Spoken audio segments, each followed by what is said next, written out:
Did anyone ever tell you that life after 80 would feel more like survival than living? Not many people say it out loud, but the truth is, getting older doesn't always come wrapped in wisdom, peace, and gentle mornings. It can come with weakness in your legs and worry you never thought you'd carry. You've made it this far in life. You've fought, endured, given, built. But once you hit your 80s, the world begins to change in ways that are hard to explain unless you're living it. You might look the same in the mirror for a few years, but your strength, your memory, your independence, they begin to wear thin like old fabric. And what nobody warns you about, what they never put in books or in retirement brochures, is how this stage of life can test you in new ways, not just physically, but emotionally, psychologically, and spiritually. This video is not about fear. It's about awareness, about naming what so many older adults feel but rarely say, about helping you prepare mentally and practically for some of the invisible challenges that show up when you cross into your 80s. We'll go through 7 hard but honest truths about aging after 80, things you deserve to know so you can face them with strength, dignity, and choice. Because being prepared doesn't make you pessimistic, it makes you powerful. Let's begin. Reality. 1. The disappearing circle of people. By the time you reach 80, your phone doesn't ring as often. Not because people don't care, but because many of them are no longer around to call. One of the most painful realities of old age is the quiet loss of your circle. Friends passing away, neighbors moving to assisted living, even family becoming less available as they manage their own busy lives. It's not just about death, it's about absence, the kind that creeps in slowly. The lunch you used to share with a friend every Tuesday doesn't happen anymore. The familiar voice you once heard every Sunday after church is gone. And the worst part? No one replaces them. People your age are thinning out, and younger folks don't quite fill the same space in your heart. This shrinking circle doesn't just affect your schedule, it affects your spirit. Loneliness isn't just being alone, it's being invisible. It's waking up and realizing that fewer people know your story, that fewer people remember you in your prime, that fewer people check if you're okay. And when you lose those connections, your sense of self can slip too. You start wondering if you still matter, if anyone would notice if you stayed in bed all day. That's why this first truth is so important to face. Your social circle will change after 80, sometimes faster than you expect. But here's the counterbalance. You have the power to plant new seeds, even now. Some seniors start volunteering, not to feel useful, but to feel connected. Others find joy in small, consistent interactions, like chatting with the same cashier at the local store or joining a library book club for seniors. The point isn't to rebuild what's gone. It's to make sure you're not drifting alone in silence. If you're over 80 and you've felt that emptiness, the ache of fewer familiar voices, you're not imagining it. It's one of the hardest transitions of aging, but naming it and reaching toward even one new connection can be a lifeline. Because while the past may be fading, your story is still unfolding, and someone, somewhere, still needs to hear it. Reality 2, the body's subtle rebellion. After 80, your body doesn't just age, it negotiates. One day your knees work just fine, the next, they ache with every step. It's not the dramatic decline that gets most older folks. It's the quiet rebellion, the stiffness that wasn't there last week, the appetite that disappears without warning, the nap that feels more like a necessity than a choice. Many people expect their strength to fade gradually, but what surprises them is how inconsistent things become. You might sleep fine for 3 nights, then suddenly find yourself awake at 3 a.m. staring at the ceiling, or your digestion, which was always reliable, begins reacting badly to foods you've eaten your whole life. It's like your body keeps changing the rules without telling you. This unpredictability can make you feel betrayed by the very body you've lived in for decades. You start to wonder, is this a new normal or just a passing glitch? Should I see a doctor or wait it out? The not knowing wears you down. It's not just about pain. It's the emotional toll of not feeling steady in your own skin. And yet, most people around you, especially younger ones, don't see it. You might look fine on the outside. You're still walking, still doing your chores, still cracking jokes, but they don't see how much energy it takes just to keep up that rhythm. They don't see the internal adjustments you're making, how you plan your errands around your good hours, how you skip meals just to avoid heartburn, how you sit down, not because you're tired, but because standing makes your legs tremble. The hardest part is that this subtle breakdown doesn't stop, and it doesn't always follow a pattern. One day you feel young again, and it gives you hope. The next day you feel older than your age, and that hope slips. It's not weakness. It's the reality of the body working harder to maintain the same functions. You're still you, but now you need to listen more carefully, move more gently, rest more often. But here's something that helps. Routines, even simple ones. Drinking warm water first thing in the morning, stretching gently before bed, going outside for sunlight, even if just for 10 minutes. These little actions remind your body that you're still on its side, that you're not giving up. You're adjusting, and that's the quiet strength of aging well, not in resisting change, but in learning how to move with it. If you're still watching this video and finding these insights valuable, please comment number 2 below to let me know you're here. And if you haven't subscribed yet, I recommend you subscribe and turn on the bell so you don't miss any videos. Your support helps us continue creating good content to inform and inspire you. Now, let's move forward. Reality 3, the shrinking circle of people.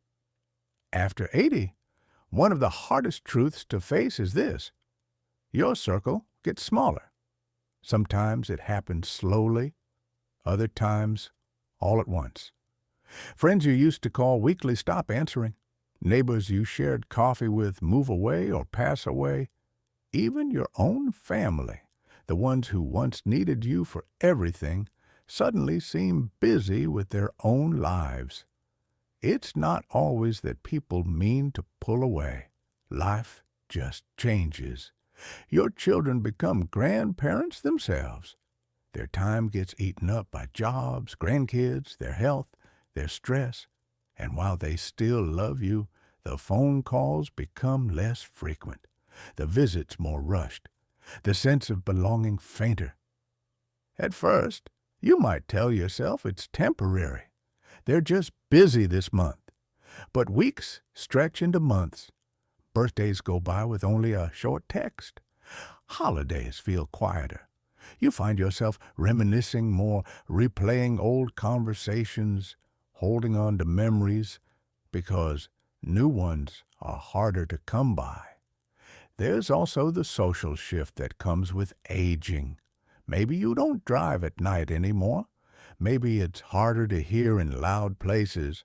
Maybe getting up and dressed for a gathering takes 3 times as much energy as it used to.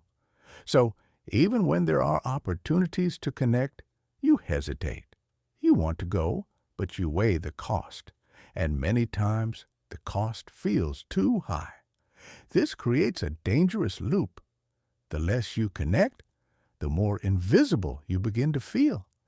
And the more invisible you feel, the easier it is for others to overlook you. It's not intentional, but it's real, and it's painful. One woman named Sandra, 84, shared that the loneliest part of her day wasn't being alone. It was realizing that no one was expecting her call. No one was waiting for her to show up. And when she missed an event at her local community center, no one even noticed. But here's what's important. Shrinking circles don't mean disappearing lives. You don't need a crowd to feel connected. One or two meaningful relationships, someone you can laugh with or just sit in silence with, can be enough. Sometimes that means reaching out, even when it feels awkward. Writing a letter instead of waiting for a call, saying yes to a neighbor's invitation, even when you'd rather stay home. It also helps to give your presence where it's needed. Mentor someone younger. Volunteer if you're able. Share your stories. You may feel like no one's listening, but someone is, and your life experience can be the anchor they need.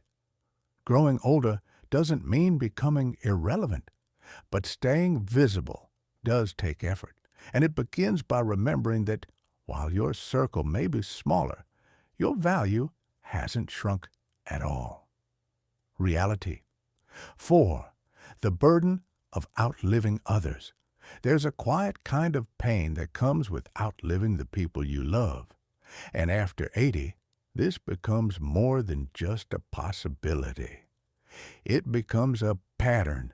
You don't just say goodbye to one person, you say goodbye again and again. To friends who knew your childhood, to siblings who shared your parents, even to your own spouse, the one you thought you'd grow old with forever. It's not just loss. It's the sheer weight of carrying all those memories alone. You find yourself the last one remembering a funny moment from 1963, the only one who still knows the story behind the dent in the garage door. There's no one left to say, "Remember when?" and have them nod with that same knowing smile. This kind of loneliness is different. It's not just about having no one to talk to. It's about realizing that no one else remembers your life the way you do, that no one else has your history, that the cast of characters in your story has thinned, and you're left on stage with fewer familiar faces in the audience. You might also feel a kind of guilt, not the kind tied to wrongdoing, but survivor's guilt. You start wondering why you're still here when others aren't. You replay decisions, think about missed calls you carry, questions you can't answer, and that grief, it doesn't fade. It just changes shape. One man named Robert, 87, said the hardest part of aging wasn't his aching knees or his blurry vision. It was the mornings when he reached for the second coffee mug out of habit, or the way he sometimes heard his wife's voice in his head answering a question he never asked aloud. But there's something we don't talk about enough. There's strength in being the one who remembers. There's courage in waking up to a quieter house and still choosing to get out of bed. There's beauty in telling the stories of those who are gone, in keeping their legacy alive through your own voice.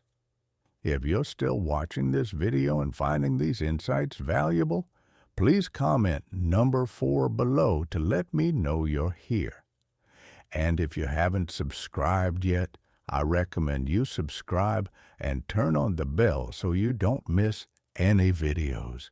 Your support helps us continue creating good content to inform and inspire you. Now, let's move forward. Reality 5. The shrinking of personal freedom.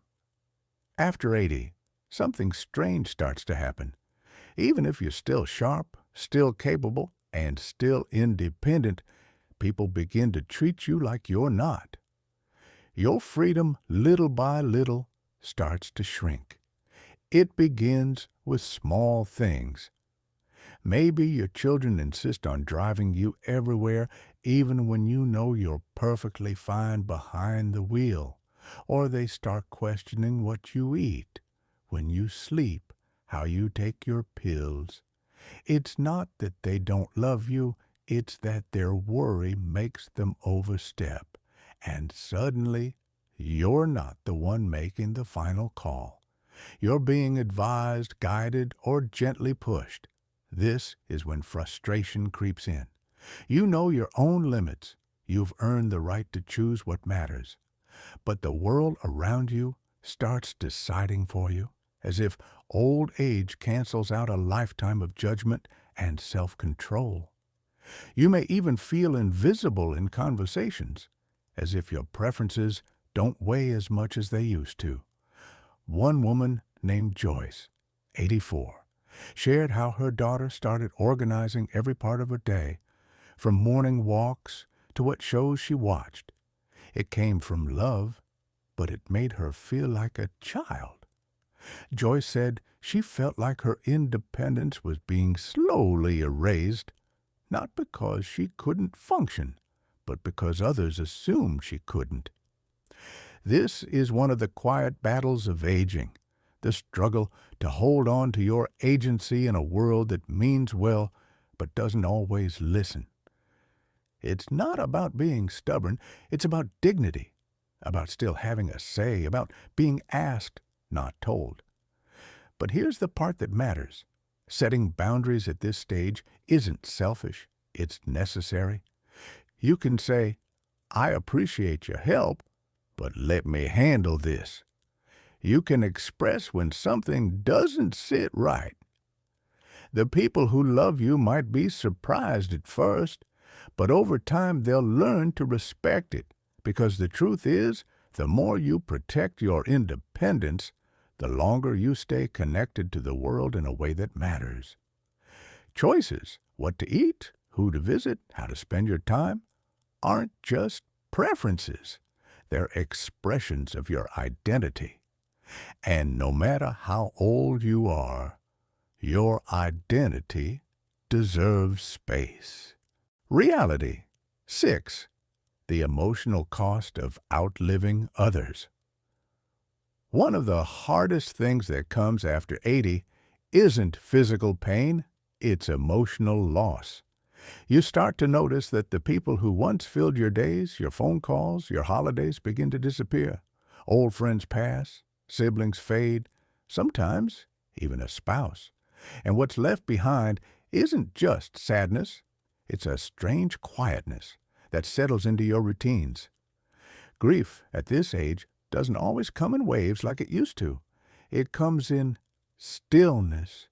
You wake up and realize there's no one to call about a memory from 40 years ago, no one who really remembers you from your 20s, no one who understands the inside jokes the way you used to laugh back then.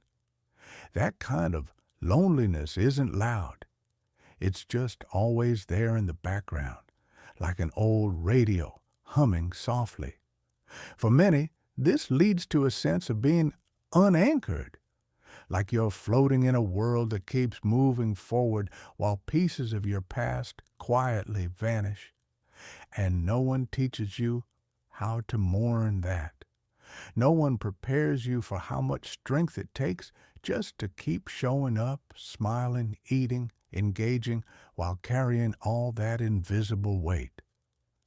I remember a man named Charles, 87, who said, I've been to more funerals in the last 5 years than I can count, and every time a little piece of my life goes with him. That's a feeling a lot of people carry. They don't talk about it, not because they don't feel it, but because it's become a part of life. And yet, here's what keeps many people grounded: the decision to keep opening up to new people, even with the risk of more goodbyes, to keep finding reasons to laugh, to celebrate, to invite someone over for coffee, even if they're 30 years younger, because staying connected isn't just a way to pass time. It's a way to stay alive on the inside. So, if you're going through this right now, don't be ashamed of this sadness. Don't pretend it's not heavy. Just know that there's still space for joy, even if it comes in new forms, with new faces. Let the grief walk beside you, not stop you. That's how you keep going. If you're still watching this video and finding these insights valuable, please comment number 6 below to let me know you're here. And if you haven't subscribed yet, I recommend you subscribe and turn on the bell so you don't miss any videos. Your support helps us continue creating good content to inform and inspire you. Now, let's move forward. Reality 7. Facing your own fragility with grace. After 80, one of the most humbling things you'll come to terms with is your own fragility. Not just in your bones or muscles, but in everyday things you used to take for granted. Tying your shoes, getting out of a low chair, holding a cup steady. It's not that you feel old every moment. It's that every small stumble, every minor ache, reminds you that the body has limits now that weren't there before. And that realization, if you let it, can shake your confidence. It can make you second-guess going for walks alone, traveling, even cooking a meal. You begin to plan your day based not on what you want to do, but on what you can safely do. And that shift, while practical, can start to make your world feel smaller. But here's the key. Fragility is not weakness. It's wisdom in motion. It's your body telling you to move more carefully, to listen more closely. It's your life reminding you that you've been strong for so long, and now the strength is in adjusting with grace. I once met a woman named Nancy, 84, who said something I'll never forget. I don't mind that I need a cane now. I earned it. It's a reminder that I've walked a long, meaningful road, and I'm still going. That mindset, that's everything. Because while some people try to hide their limitations or pretend they're still 60, others find strength in adapting. They use tools. They ask for help. They take their time. And in doing so, they preserve their independence longer than those who refuse to accept the truth of their body's changes. So, don't fight your fragility. Learn to work with it. Strength after 80 isn't about pushing through pain or proving you can do everything on your own. It's about choosing what matters most, preserving your energy, and continuing to show up, present, grateful, and wise. What matters most is how you carry yourself through it all, with courage, dignity, and a quiet kind of strength that only those who've lived long enough can understand. Final thoughts. Getting older after 80 isn't just about dealing with the physical. It's about facing some of the hardest truths with your head high and your heart open. You don't have to pretend it's all easy. It's not. But there's deep power in knowing these realities and choosing to meet them with wisdom, not fear. You are not a burden. You are not forgotten. You're still here, and your presence, your stories, your laughter, your stubborn spirit, it matters more than ever. So take care of your mind. Don't hide your emotions. Accept the loneliness, but don't give in to it. Stay curious, stay open, be honest about money, but never lose your generosity. Choose kindness, and when your body slows down, walk with pride anyway. Thank you for joining us today. We'd love to hear from you. Leave a comment below and share one thing you learned today and how you plan to use it in your life. Your thoughts are important to us, so don't hesitate to share them. Reading your comments gives us great motivation and encouragement. If you enjoyed this video and found it helpful, please like, subscribe, and share. Your support helps us continue creating good content to inform and inspire you.